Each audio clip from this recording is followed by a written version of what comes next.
guys, my name is Mina Sohi. Welcome to my channel, a place where we embrace our truth, break down barriers, expand our minds, and open our hearts. On this channel, you're gonna hear stories of people who have found their truth and live in it every day, no matter what the cost. It wasn't easy, but their strength, vulnerability, and courage has given them the freedom to live and the freedom to love.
Sanjeev, thank you so much for joining me today, being here with me.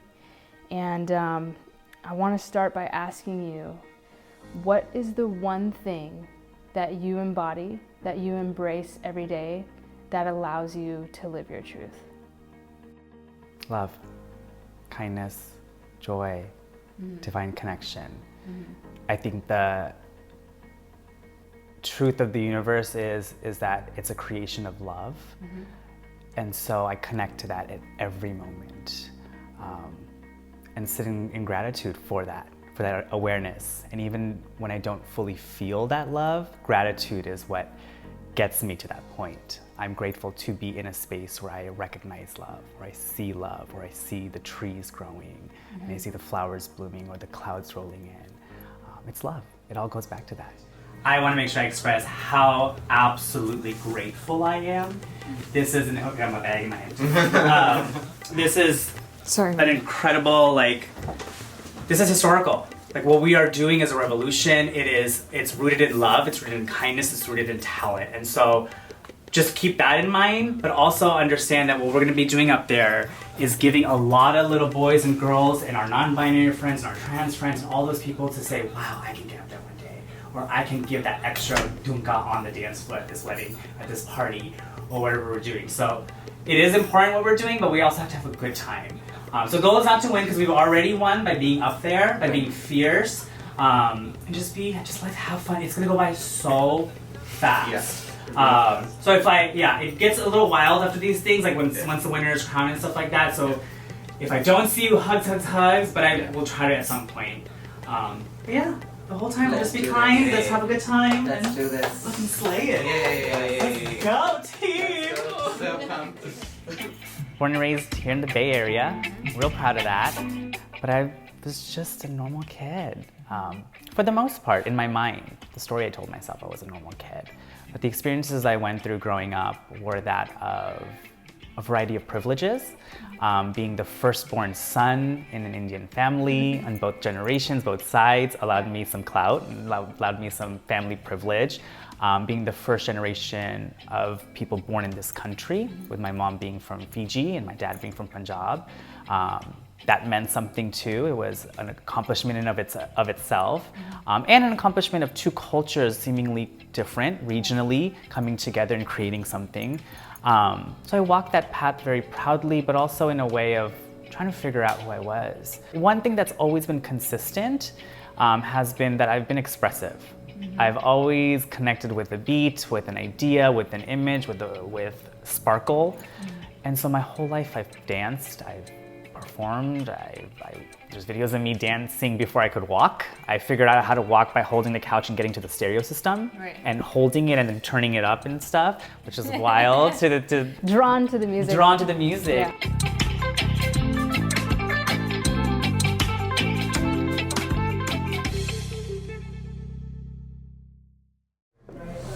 So is there something that you do, a ritual of some sort before every performance? All I do is surrender. Tell me more about that. Performance is a conversation between me and the sole artist of the universe. And so to surrender is to relax my body, to relax my spirit, and allow that love to flow. And I get to have a private, quiet conversation while people watch. And so I just have to allow myself to be open to that love. It's a valve. Once you open it, I don't know what happens. So for those few minutes I'm on stage, I'm truly in a space that's divine, that's pure, and I hear nothing but the purest vibration of love in that space. The drag artist who infuses culture into movement and fashion to create a story of consumer love. So let us welcome Sanjeev.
Academically, I also knew that I really didn't know what I wanted to do. So I followed a very typical path and continued following a very traditional path in terms of career.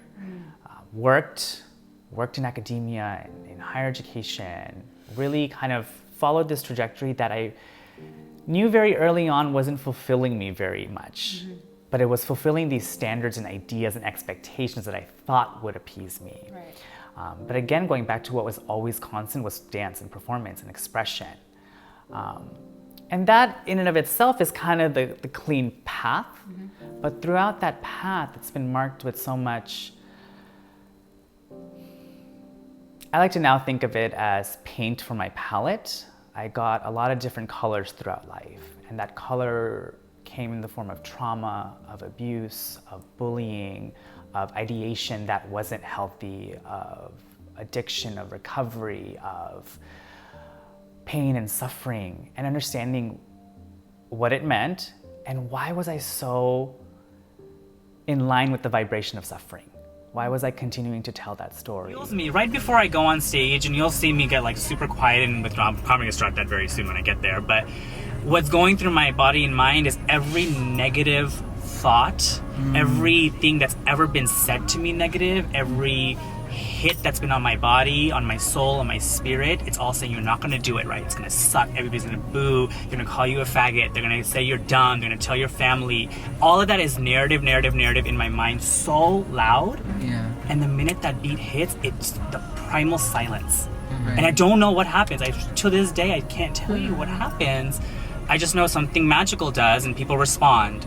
And so that's why I really do it, is to also calm my own, to conquer my mindset, to conquer all that's happened. And if it happens to resonate with some other people who are just here for a drink and some drag, they're about to get item girl realness, honey. Complete with. And talking about it really openly is to hear myself talk about it is quite wild. Right.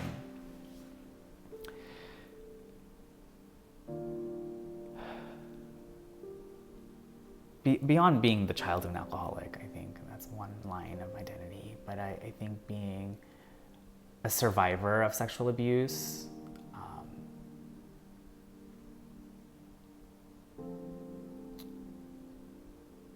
has shaped every interaction with every single person that I've ever met. It's shaped the way I breathe, quite literally. I hold my breath and tension in my body in certain places that were touched and trespassed to this day. And I have to constantly do body work or check myself, relax, release. They're not touching you. I learned to stop flinching when people hug me. I'm such a person of affection. I love hugging people and with consent and all of that, but I learned why I was so shaky and was always responding. So it informed everything. When I was a kid and all of this abuse was happening and turmoil was happening, I would pray every day, God, pick me up, take me out of this world. As a kid, I mean, just the thoughts in my mind, I think now no child should ever have. No child should ever walk that path in their mind where they're begging God to just lift them up. Please end it. If you don't, I will. And I was very clear in my mind, or what I thought was my mind at that time, and that was a trauma mind that I knew was kind of talking, was I hit rock bottom all the time. There was no place of refuge other than for me performance and stage and dancing. Because at home it was always this and then this. So I would cry in corners, cry behind the house, sit in boxes and cry and just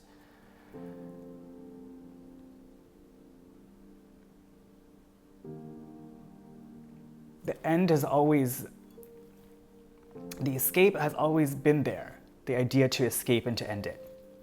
But I think about what's kind of kept me going, you know, besides the superficial, like, I'm a performer, I'm such an entertainer, has been my mom and my sisters.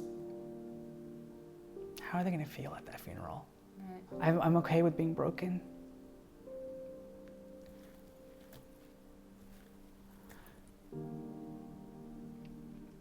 I learned how to cry it out, to emote, to be a puddle on the floor, and then pick it back up and shower and go to school, put the backpack on. And no, I wouldn't survive the day, but I had, you know, recess to go and cry behind the bars or to hide or to eat lunch by myself. I think I really shouldn't be here on this planet. You know, I shouldn't be.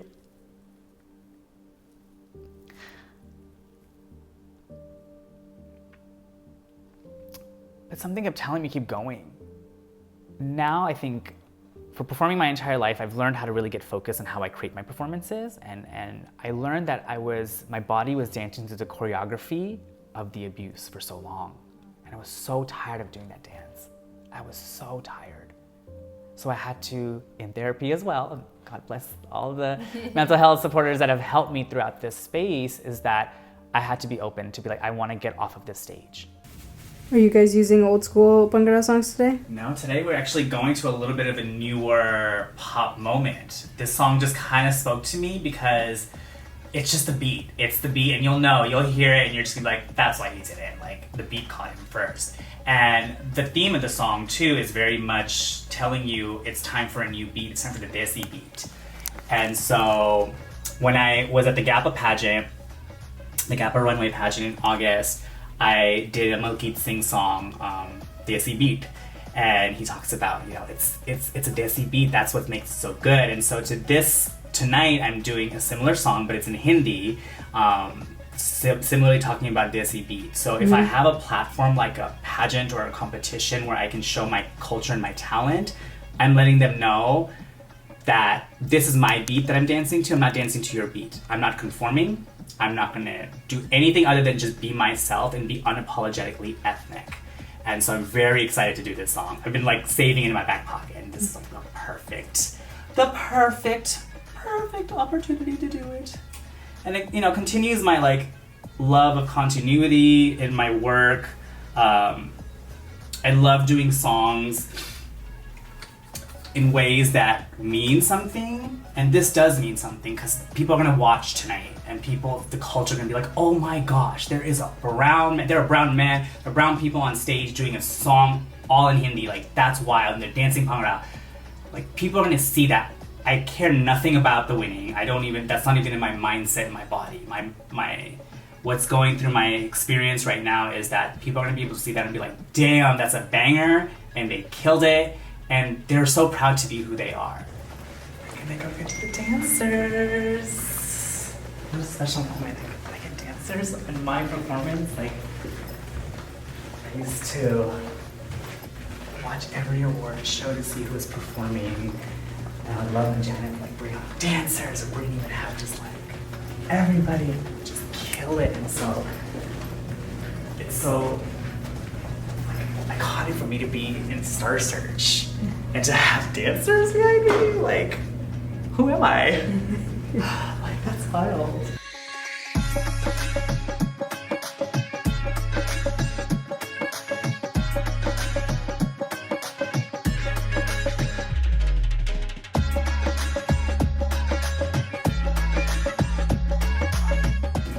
I've been getting messages and I'm trying to I haven't been able to nap just because I'm so... You haven't been able to nap? Not at all. So I'm just gonna ride the energy because I'm so excited. Of course. I ran the piece like a million times. Your energy is bursting out of your chest right now. It's such a big moment.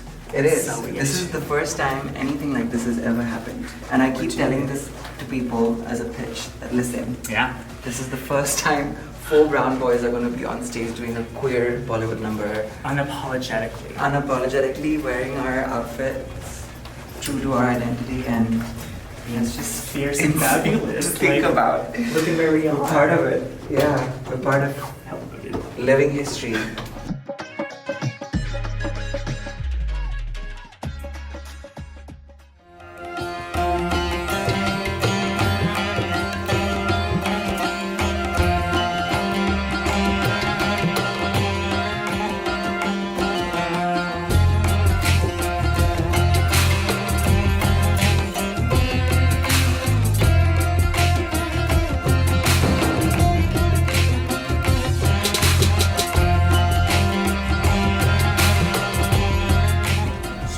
This is it. And snacks are here.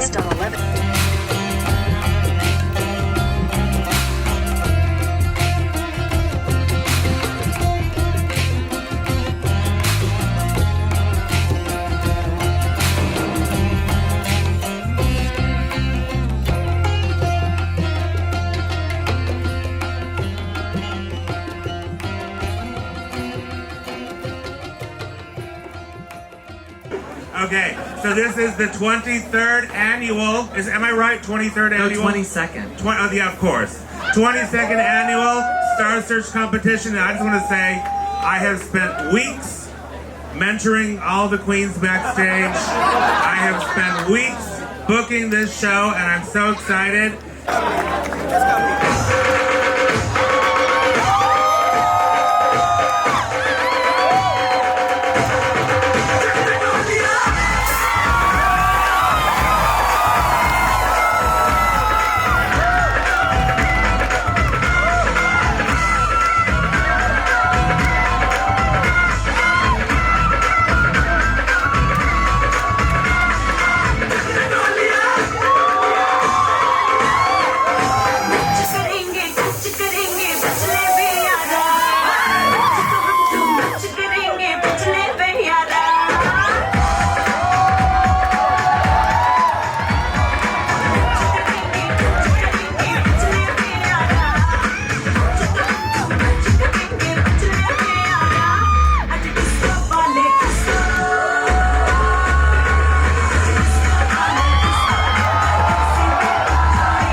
ideally, what type of changes would you like to see in our Indian culture in regards to judgment or how we treat, fellow LGBTQ individuals?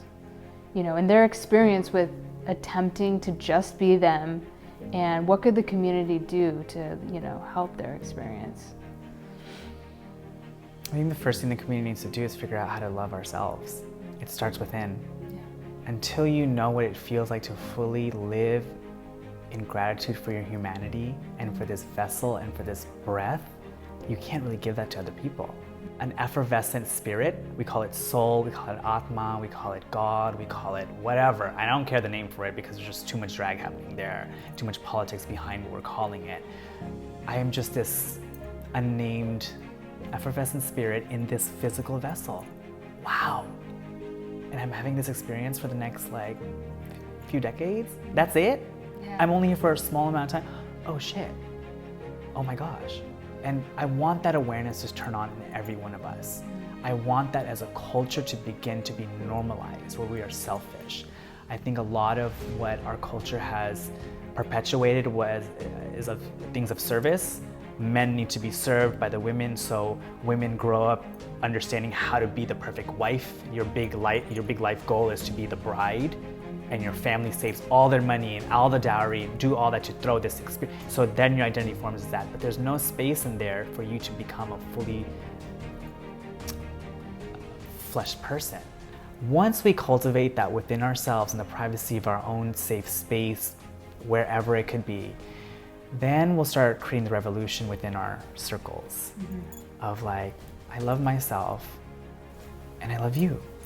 And from that, it goes into a bigger spaces at family parties, where rather than worrying about the family drama, and I think this is so typical for lots of Indian folks, there's always some sort of underlying drama. Some uncle doesn't want to talk to the other uncle because somebody took the land of somebody else. And it's y'all, all this old drama, number one, get over it. Yeah. Number two, we'll start seeing that we're only here together for this amount of time. It's so beautiful to see you. Even though I don't like you, it is just wonderful to see you. You're alive. I think culturally what I've seen is that often at funerals, there's a big display of emotion. Indian funerals are very, at least in my experience in my family, very intense. People are wailing and crying and they want the flowers and stuff. I'm well, where was that when they were alive? Yeah. Did you buy them flowers when they were alive?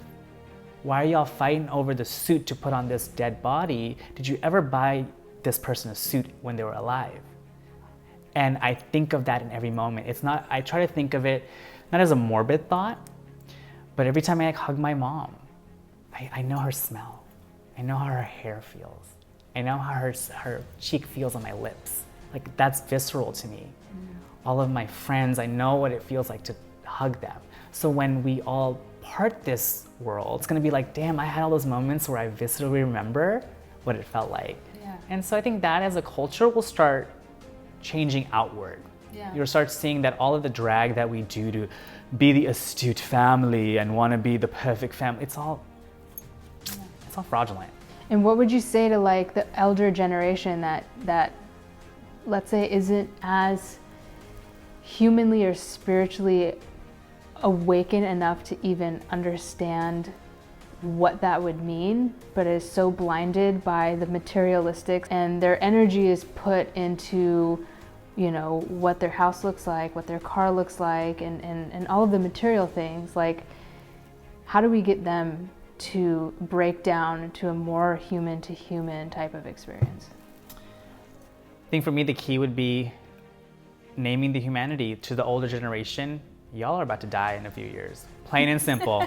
I'm that girl who's gonna say it. Your time is running out. So how much longer do you want to spend associating with material things that are man-made or people-made? And if you do that, wonderful. I don't judge you. Y'all ball out, do what you gotta do. But there are people who may benefit or revel in your story. Talk about it. Let us know who you are. What makes your heart beat? Why did you get married? Tell me about when you fell in love with the person you married. What was it like when you had a child? So I want the older generation to know that the drag that they're doing of obtaining status and maintaining status, it's kind of played out. we're not there. We're at a dire time in society, in humanity, where all identities are under attack, where you can't be yourself without persecution. And I think that so much of our older generation has sought affirmation from outside resources, how much money I make, the job I have, the job my kids have, or when I make it to this country and throw money back to the home country and they can build their marble palaces and all this stuff. That means I have made it. No, you woke up this morning, you made it already. And I want the older generation to really understand that and sit in that. You are breathing, you've made it, period. Now let's start figuring out how to show love. That's humanity, and you have that chance in every moment. I mean, we're living and breathing here now, and all that status goes away. Right. You're not taking it with you, so let's get over it quick and move forward. I wish that like our older generation can just take a second to, like you said, like ask questions that connect on a human to human level. Like, I don't really remember a time going to an event where somebody asked me like, you know, how are you doing? You know, how's your week been? You know, how have you been feeling? It's always like, how's your job? How's work? Are you ready to buy a house yet? And it's like that value, that's what they value as how they're gonna stamp, you know, who Mina is judged on those things. Absolutely. And I feel like growing up, at least for myself, like I have had to obtain a certain status, and for me, I thought that going to college and getting my degree, finally now I can start showing you guys who I am, because now you're not gonna judge me. Yeah. And now it's like, okay, I own a business and now I wanna start showing them more of who I am, but why did I have to gain all these things to now feel free to be myself, you know, when we could just start being ourselves from the beginning. And that's a wild concept in our culture, in our space right now. And I encourage the old generation to see that that's a different way of thinking, and that's okay. Let's try it. Yeah. And if it doesn't work, and if it doesn't produce anything, let's figure out a new way. But it's you're right, and I think that culturally, I look forward to our people and our culture having that space of consensual affection kind of really be normalized, but it's not necessarily just affection, it's the affirmation of humanity. I see you, you're wonderful. You don't need to get married for me to then look at you differently. Right. You're amazing. All right, our first runner-up, please give it up for Sanjeev.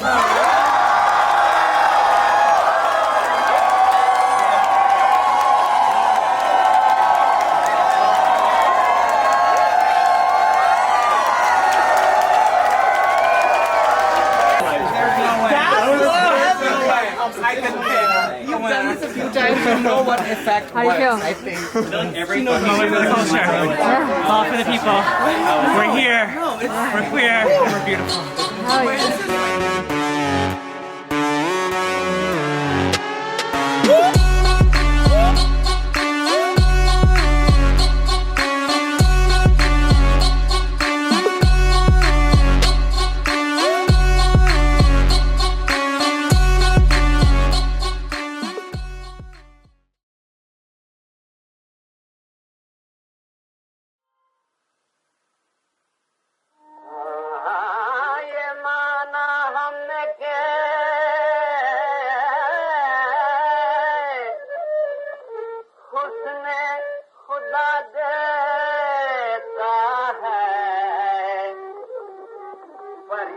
अंदाज तुम्हें कौन सिखा देता है शिक्म मादर से कोई सीख के आता ही नहीं चाहने वाला ही कम वक्त सिखा देता है इन्हीं लोगों ने ले लीना दुपट्टा मेरा इन्हीं लोगों ने ले लीना दुपट्टा मेरा इन्हीं लोगों ने इन्हीं लोगों ने इन्हीं लोगों ने इन्हीं लोगों ने इन्हीं लोगों ने ले लीना दुपट्टा मेरा हरे कसम नस्सी कोई मार कर